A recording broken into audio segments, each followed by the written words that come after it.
Ministro Salvadorilla, si le parece pasamos entonces al turno de preguntas en un grupo de medios y periodistas que hoy pertenecen a canales como Televisión Española, El Boletín, El Periódico de Cataluña, Cambio 16, El Español, El Imparcial, La Cadena SER, L'Eco, El Economista y La Buena Onda Radio.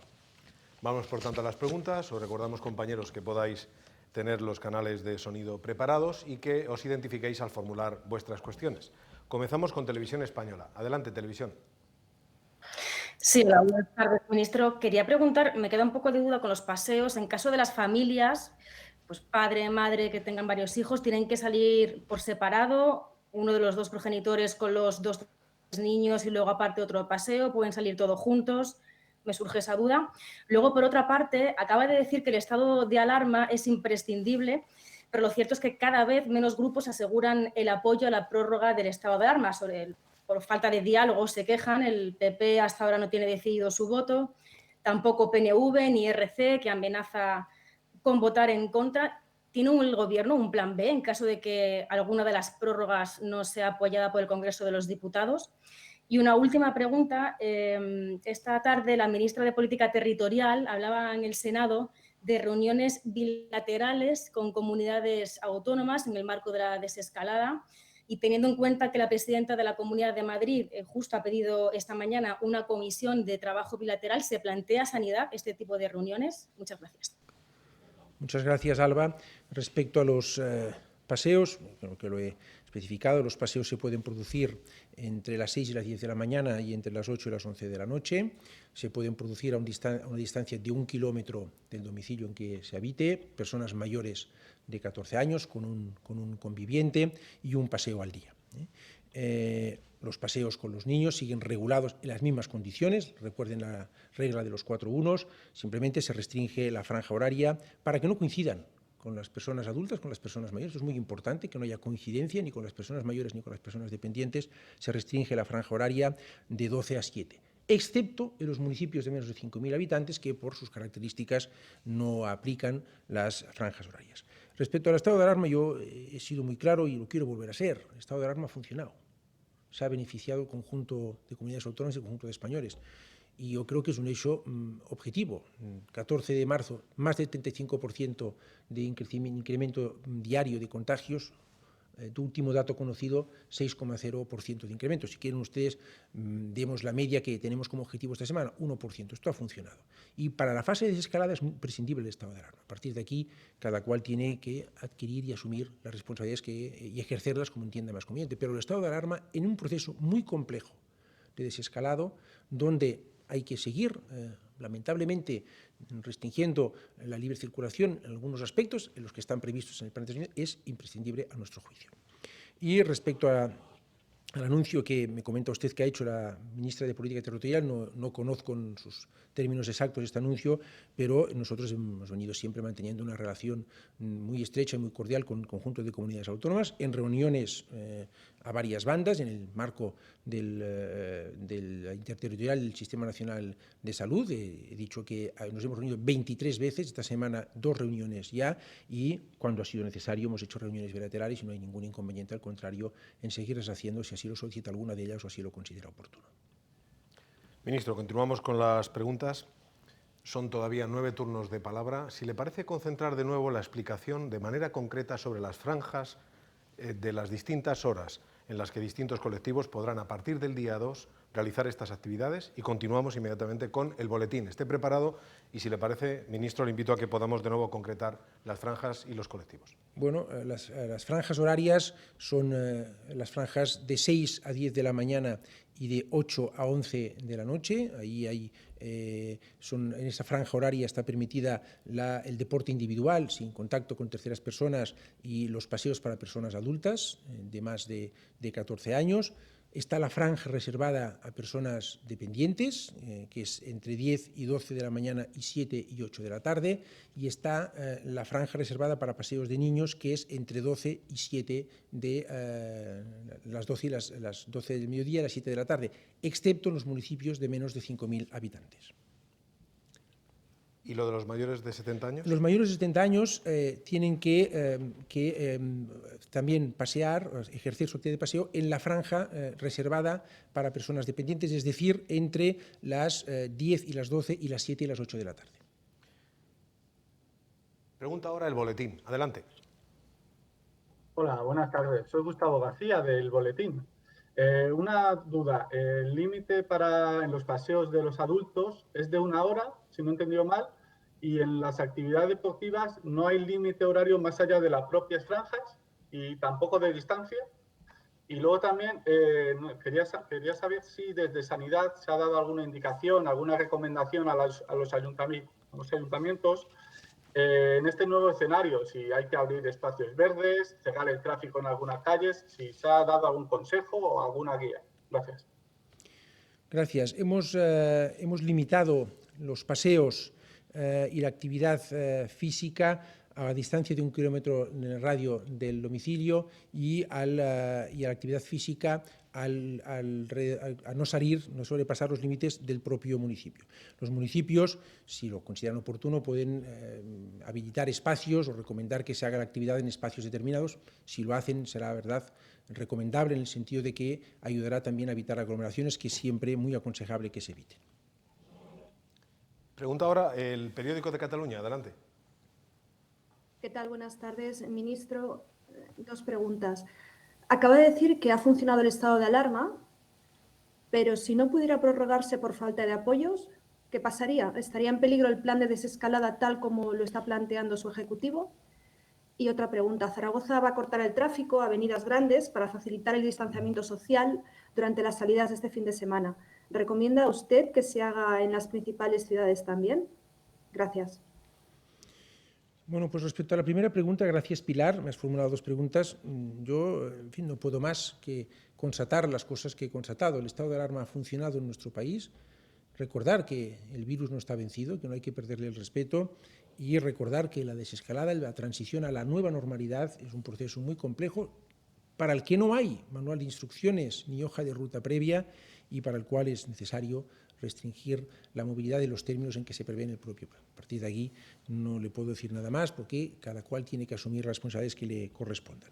Y respecto a el comentario que me ha hecho usted referido a la ciudad de Zaragoza, todo lo que sea habilitar, ordenar espacios públicos en las ciudades conforme las autoridades municipales lo entiendan más oportuno para limitar, evitar aglomeraciones, yo creo que es una medida muy recomendable y si se hacen no solo es bienvenido, sino que, en fin, yo lo quiero agradecer porque se trata de que todo el mundo pueda gozar, disfrutar de estas medidas de alivio con el mínimo posible de aglomeraciones y permitiendo que se guarde la distancia interpersonal, que se guarden las prioridades y las recomendaciones que hemos ido haciendo.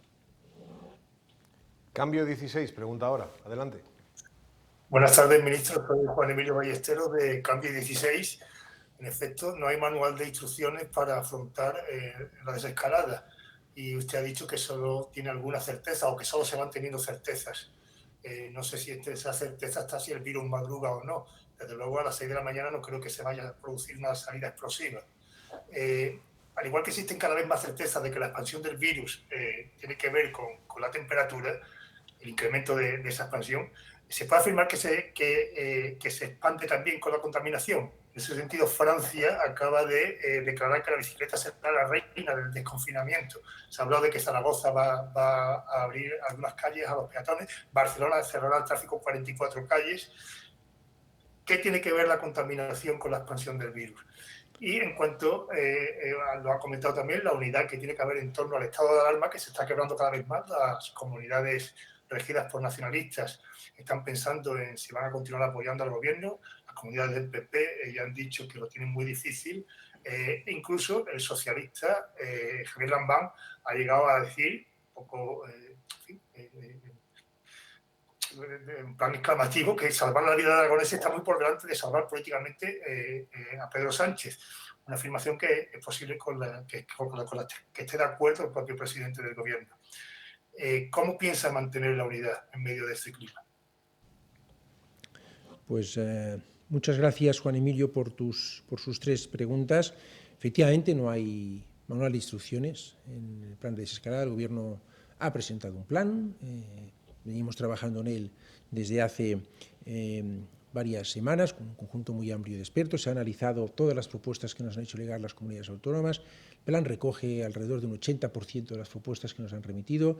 Se ha contrastado con todas las propuestas y planes que han hecho otros países europeos y de otras partes del mundo, y hemos ido aplicando en esta fase cero algunas medidas de alivio. Hoy he dado a conocer la segunda y la tercera medida de alivio que el Gobierno va a decretar para este viernes día 2, y con respecto a las franjas horarias hemos hecho un esfuerzo para evitar que coincidan distintos colectivos en el espacio público, para evitar unas aglomeraciones que en nada ayudarían a seguir conteniendo el virus, y nos ha parecido que para hacer deporte, pues, el que quiera levantarse temprano, a las 6 de la mañana lo puede hacer, el que quiera puede hacerlo pues, en la segunda franja horaria, que es de 8 a 11 de la noche. La climatología también en algunas partes del territorio pues, puede aconsejar pues, que se haga bien temprano por la mañana. Respecto a la temperatura y a la contaminación y a la relación que tienen con el coronavirus, hay estudios al respecto, pero según me informan a mí los responsables del Ministerio, los técnicos y expertos del Ministerio, no hay nada concluyente al respecto. Es verdad, por lo que me dicen, que algunos coronavirus se comportan con el calor, con la sequedad, con el calor, digamos, de una forma que remite el contagio, no sobreviven en buenas condiciones con esas características. Ojalá sea el caso de este virus, del SARS-CoV-2. Ojalá sea el caso. Es verdad también que si uno analiza la evolución de la epidemia en nuestro país, puede constatar que las partes más calurosas de nuestro país tienen unos índices de evolución epidemiológica pues mejores que en otras partes donde no hay tanto calor. Pero, insisto, a mí no me trasladan que haya evidencia científica concluyente al respecto, como tampoco me lo trasladan por lo que hace referencia a la contaminación y los efectos que pueda tener sobre el coronavirus.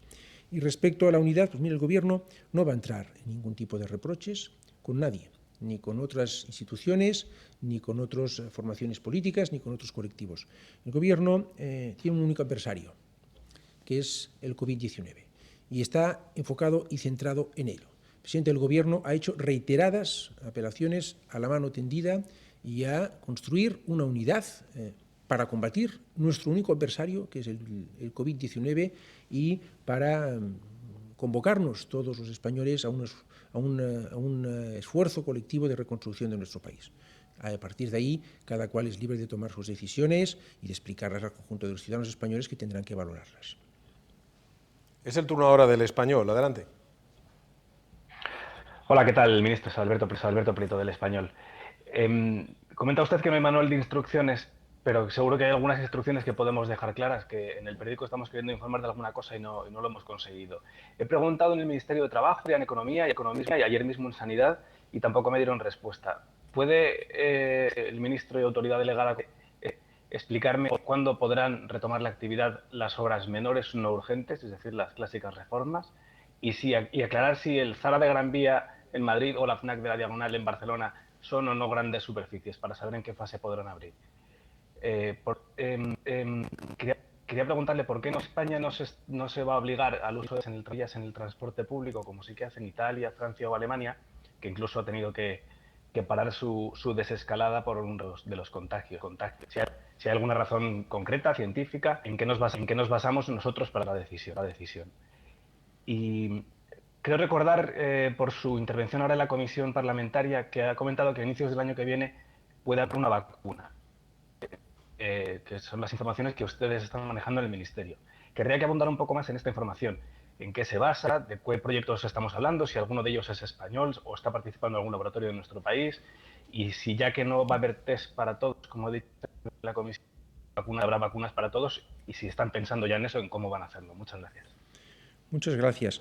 Mire, las actividades de reformas que no comporten contacto con personas que estén residiendo en el domicilio donde se hacen las reformas ni en las zonas comunes se pueden llevar a cabo ya. Respecto a si se considera gran superficie o a qué exactamente se considera gran superficie, si la Gran Vía o otro centro comercial que ha mencionado Barcelona son o no, en las órdenes que vamos a ir dictando, haciendo públicas para cada una de las sucesivas fases referidas a territorios concretos, iremos dando especificaciones, iremos concretando todos estos aspectos por los que usted me pregunta.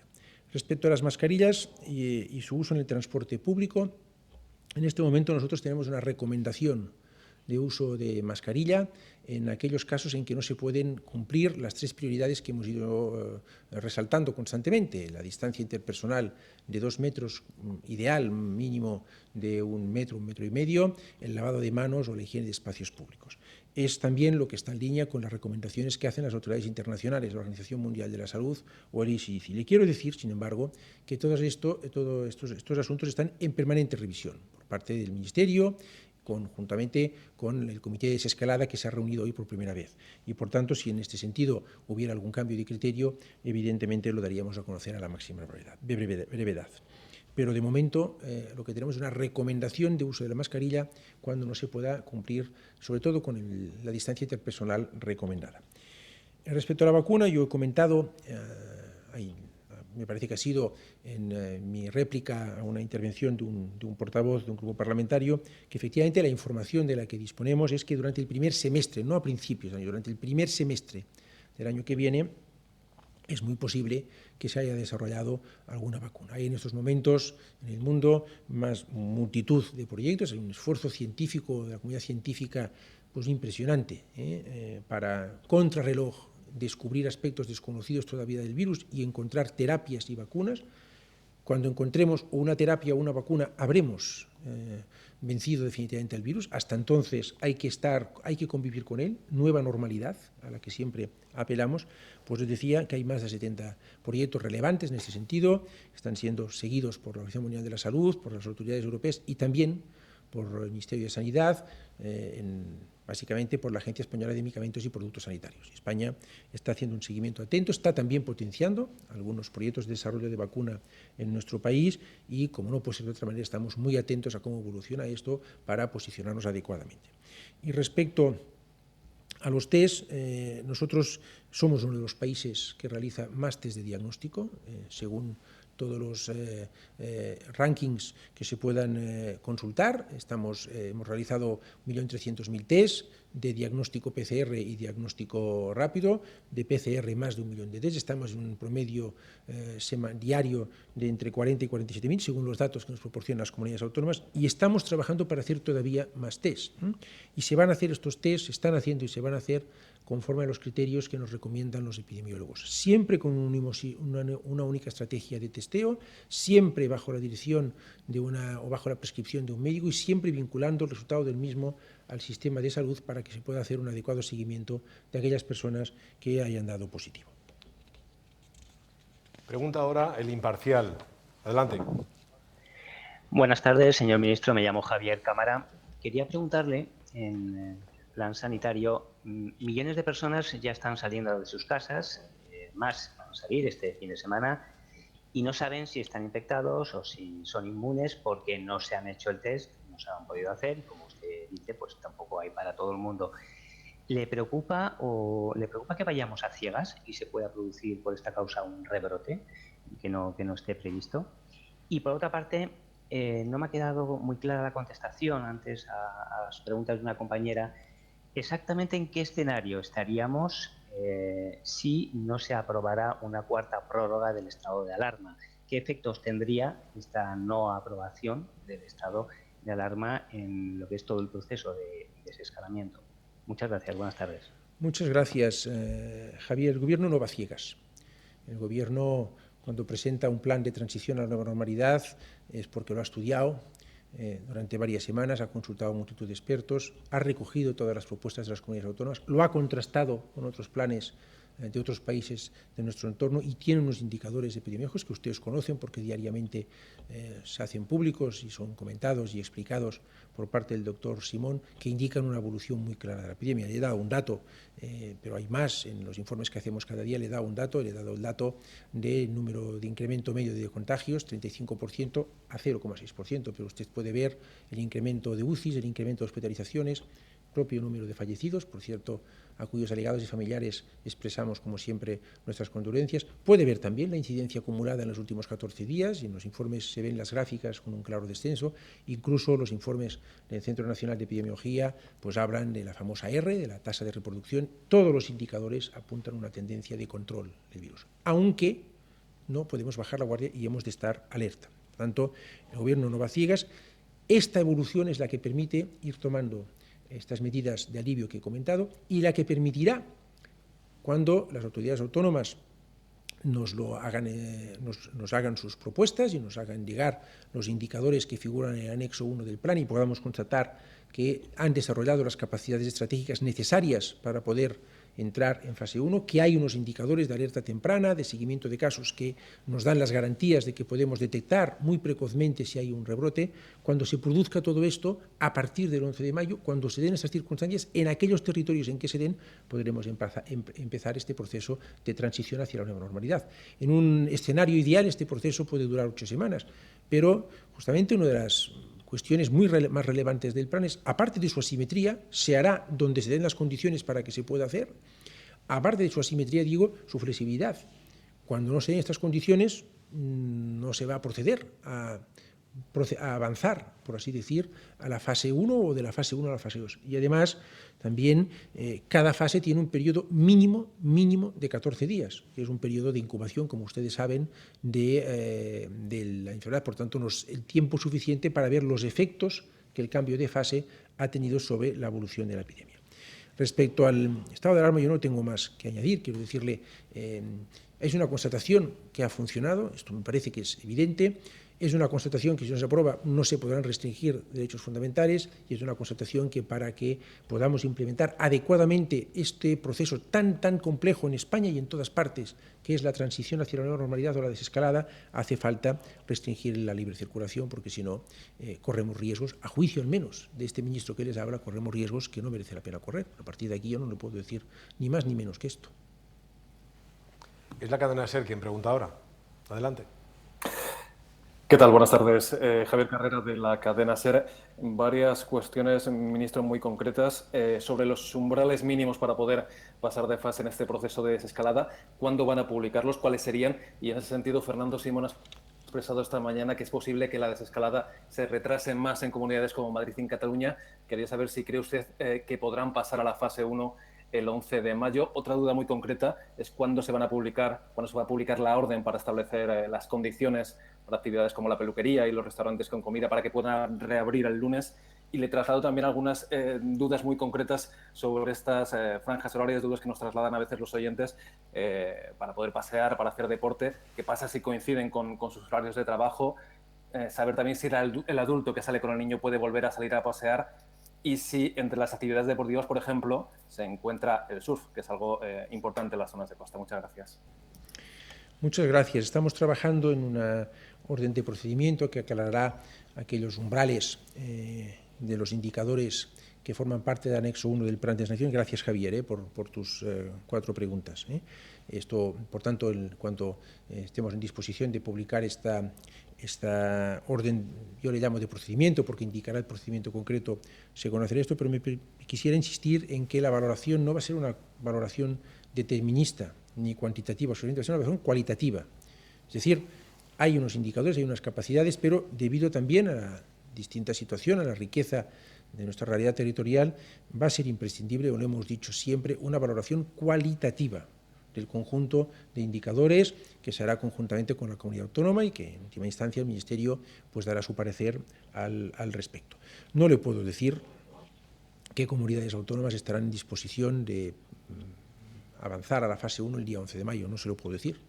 Hay que ver cómo evoluciona la epidemia la próxima semana, hay que ver la valoración que hacen, están trabajando muy intensamente las comunidades autónomas, el conjunto de indicadores que muestran, el desarrollo de las capacidades que tienen, y habrá que valorar conjuntamente con ellas pues cuáles de ellas o qué partes de los territorios de ellas, porque el territorio de referencia no es la comunidad autónoma como tal, puede haber unidades de referencia, el plan recoge la provincia o la isla de una comunidad autónoma que puedan proceder a avanzar a la fase 1 y otras que no, por tanto, habrá que valorarlo en función de las propuestas que nos hagan y del análisis cuantitativo y cualitativo que podamos hacer. Estamos trabajando en una orden para esas actividades de alivio que usted mencionaba, veremos si está, en principio la idea es que estén preparadas para el día 4 de mayo, hace referencia, como usted dice, a establecimientos minoristas, lo que está recogido en la fase 0 del plan que hemos conocido y algunas medidas más en las que estamos trabajando. Me tienen que disculpar, pero me gusta poco anticipar cosas que no están trabajadas ni decididas y, por tanto, en cuanto tengamos todo esto trabajado y decidido, me hago cargo que tiene mucha trascendencia para el conjunto de la ciudadanía. En cuanto lo tengamos trabajado y decidido y acordado en el Comité de Desescalada, pues lo daremos a conocer a la máxima brevedad. Las actividades deportivas tienen que ser actividades deportivas individuales, que se puedan ejercer en el mismo municipio. No podemos trasladarnos a otros municipios a hacer surf. Tienen que ser actividades deportivas individuales, insisto, que se puedan realizar en el mismo municipio. Y los paseos se pueden realizar en las franjas horarias que he dicho, personas mayores de 14 años con un conviviente. Pregunta ahora el diario francés L'Echo. Hola, buenos días. Soy Cécile Thibault del diario Les Echos. Quería saber exactamente cuáles son los criterios para el calendario de apertura de los comercios. Y especialmente quería saber por qué las grandes superficies van a poder abrir en fase 2 o 3, cuando justamente yo creo que han enseñado esas últimas semanas que estaban preparadas. ¿Se cortó? Pero ha quedado inconclusa la pregunta. Si podemos recuperar la pregunta del ECO, lo hacemos, ministro. Y entonces, en todo caso, pasamos ahora al siguiente medio que estaba preparado y que sería El Economista. Adelante, El Economista. Hola, buenas tardes, ministro. Soy Francisco Sánchez, del Economista. Me gustaría, si puede repetir, cuántas personas van a salir a pasear y si va a haber límite de tiempo, tanto para hacer deporte como en los paseos. También me gustaría preguntarle si en el plan de transición se van a tener en cuenta aplicaciones para móviles a la hora de gestionar la epidemia. La comisión ha explicado que solamente se tendrá en cuenta si aportan valor añadido y me gustaría preguntarle a qué se refería. ¿Se descarta, por tanto, un modelo como el de Corea o China? España no tiene capacidad para gestionar de esta manera la epidemia. Y también me gustaría trasladarle, Sanidad no está recomendando a las empresas realizar los test, pero algunas ya lo están realizando. Y no termino de ver la problemática para hacerlo ante un escenario para intentar volver a la normalidad. Si supone un gran problema, ¿quién debe regularlo o prohibir estos tipos de test? ¿El gobierno? ¿Las comunidades autónomas? Muchas gracias. Muchas gracias, Francisco, por tus 3 preguntas.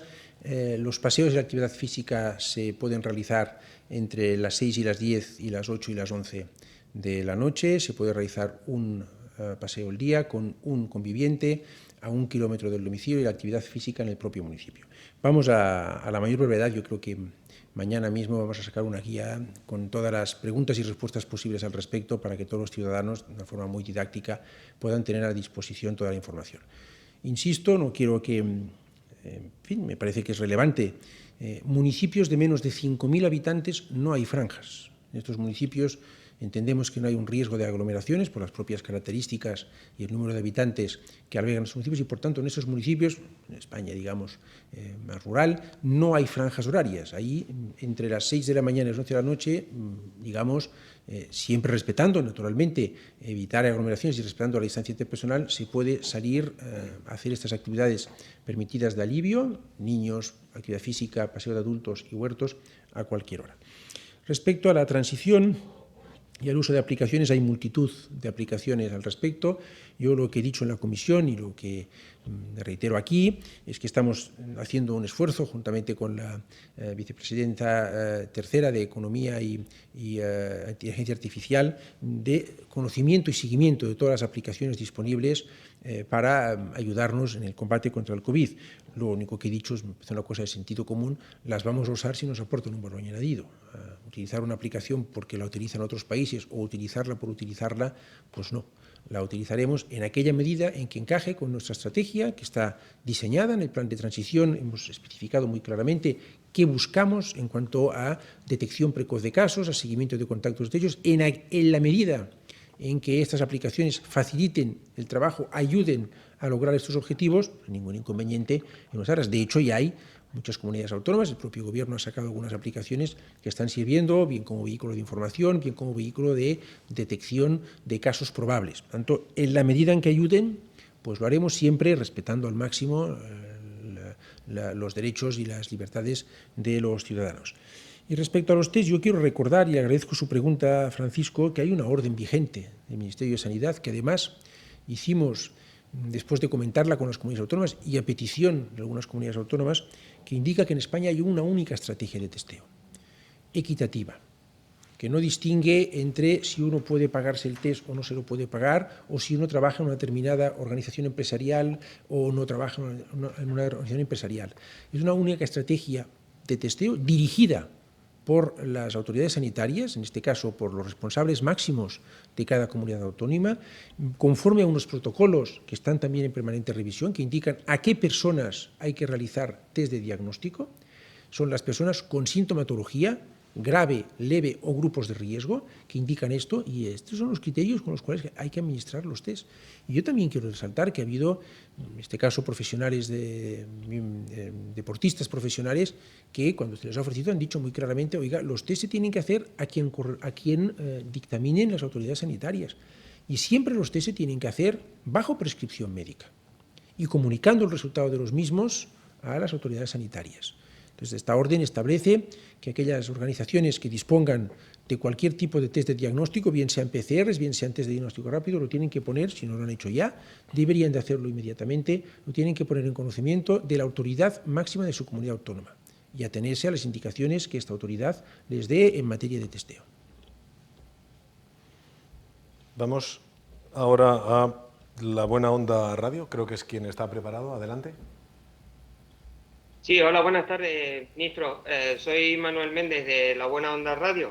Antes que nada, me gustaría saber si ya tiene los datos de una pregunta que le realicé el viernes 24 de abril, que iba referente al personal de limpieza de los centros sanitarios, si tiene contabilizado los contagios de los mismos y cuántos tenía contabilizados. En relación a unas nuevas preguntas sería, sabemos que hay una gran parte de la población española que tiene problemas económicos y muchos se encuentran en paro.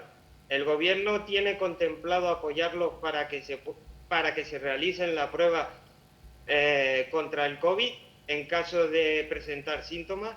Lo pregunto porque la prueba es de alto costo y no cualquiera puede hacerse. Amén de esto, personas en situación de calle que hayan padecido la enfermedad se han contabilizado también dentro de los reportes que se dan a conocer sobre las cifras de enfermos. Y ya para finalizar mi intervención, me reitero el reconocimiento a título personal y a nombre de la sociedad de los esfuerzos que están realizando cada uno de ustedes desde el Gobierno y a cada sanitario que están realizando para salvaguardar la vida de cada uno de los españoles. Muchas gracias. Muchas gracias por tus preguntas. No dispongo de la información por la que me preguntaste, por la que me preguntó el 24 de abril del personal de limpieza afectado. No es fácil obtener esta información. La verdad es que la recolección de los datos que nos proporcionan las comunidades autónomas, bueno, pues es un evento complejo y estamos en esta fase de recabar información de datos distinta y no dispongo de esta información para serte completamente honesto. Efectivamente, hay muchas personas que están pasando por una situación complicada en términos económicos. El Gobierno ha hecho un esfuerzo ingente de desplegar un escudo social.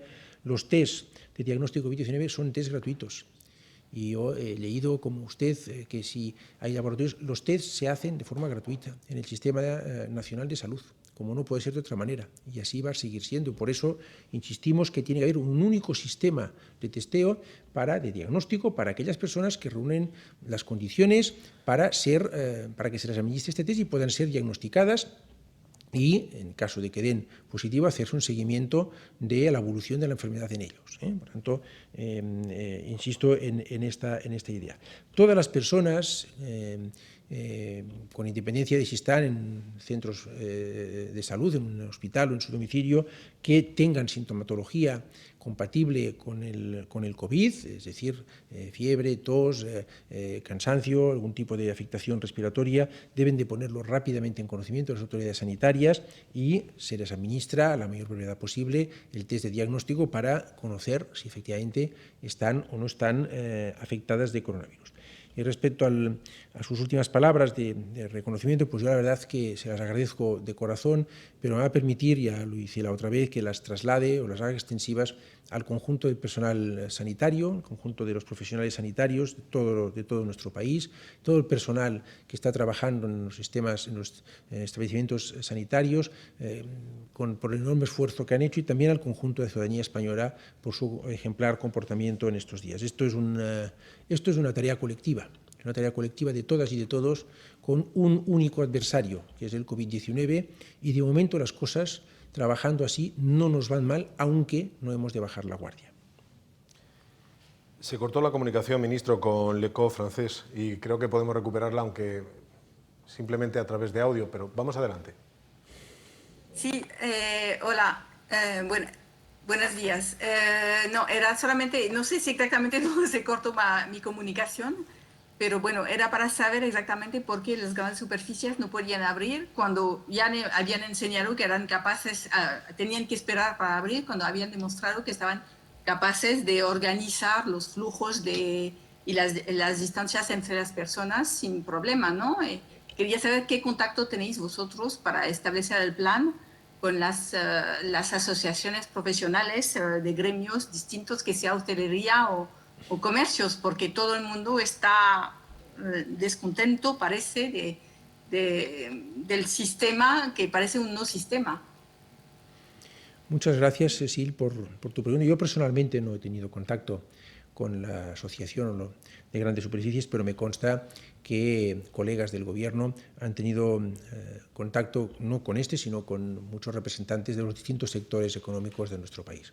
Se ha hecho un trabajo, la verdad es que muy importante, sostenido en el tiempo, de más de 3 semanas, que ha coordinado la vicepresidenta cuarta de Transición Ecológica y Reto Demográfico, y que ha dado como resultado el plan que hemos dado a conocer. Es un plan pues, que fija un horizonte y es un plan, como hemos dicho, asimétrico, es un plan dinámico, es un plan flexible y es un plan gradual. No podemos, lamentablemente, poner todo en funcionamiento el mismo día. Hay que hacerlo gradualmente. El plan prevé 4 fases, 3 de ellas una duración de 14 días, para asegurarnos que la evolución de la epidemia, cuando se activa esta fase, conocemos que no perjudica o que no genera un nuevo brote, y el Gobierno ha tenido que hacer un ejercicio en la presentación de este plan de ordenar este gradualismo de la forma que ha parecido más lógica. Yo entiendo todas las opiniones que hay, son todas las que llegan al Gobierno, van a ser escuchadas y valoradas. El plan permite elementos de flexibilidad, en el sentido de que si también en algún momento se observa que se puede o que hay que variar alguna de las previsiones de cada una de las fases, se puede hacer, aunque, insisto, tiene que ser un proceso gradual y ordenado, y ahí yo apelo a la colaboración de toda la ciudadanía y de todos los sectores y las organizaciones empresariales y los trabajadores para hacer esto de la forma más ordenada posible, de la forma más correcta posible. Nos consta el enorme esfuerzo que han hecho muchos sectores económicos, muchas empresas, para anticipar ya cómo tendrán que organizar sus labores, en fin, la organización de sus actividades profesionales de forma que se puedan cumplir las prioridades que el Gobierno ha ido señalando, de distancia interpersonal, de higiene, en espacios comunes de los distintos espacios de trabajo, de lavado frecuente de manos. Esto es muy importante que se haga, incluso permitir de forma muy relevante el teletrabajo, la flexibilización de turnos para que la gente pueda incorporarse de una forma escalonada. Todo esto es la nueva normalidad, con la que tendremos que convivir hasta que no haya o una terapia o una vacuna. Entonces, está haciendo, yo lo quiero agradecer, y insisto en que tiene que ser un proceso gradual. No debemos de perderle el respeto, quiero insistir en ello, al virus, y debemos de actuar, al menos el Gobierno lo hará así, es lo que les tenemos que insistir y que comunicar, lo hará siempre con mucha prudencia y con mucha cautela. Ministro, de esta manera habríamos llegado al final de la ronda de primeras preguntas. Pero, si me permite, hay varias que necesitan aclaración. Nos están pidiendo los compañeros si podemos dar de nuevo algún paso para formularlo, porque en la rueda de prensa se ha preguntado, aparte de la orden que va usted a firmar, sobre cuestiones relativas al estado de alarma, a las ayudas, a los test, de manera concreta, práctica, sobre la orden y los horarios. Hay compañeros que necesitan alguna precisión sobre cuestiones que invitamos, por ejemplo, a Televisión Española, que ha sido la primera que ha preguntado, casi, Alba, como un tren de escoba, si puede recoger algunas de esas preguntas y formulárselas al ministro para buscar esa aclaración. Sí, la duda que tenemos es muy concreta, es si hay límite de tiempo, de duración dentro de las franjas horarias. ¿Hay algún límite de tiempo para hacer deporte? ¿Y hay algún límite de tiempo para pasear? Igual que con los niños es 1 hora, a ver si hay algún límite de tiempo o dentro de la franja puede ser el tiempo que se quiera. No, he indicado ya que sacaremos una guía que precisará todo esto. El límite es el espacio para hacer actividad física, es el espacio del propio municipio, y para el paseo es la distancia de 1 kilómetro desde el domicilio de donde se resida.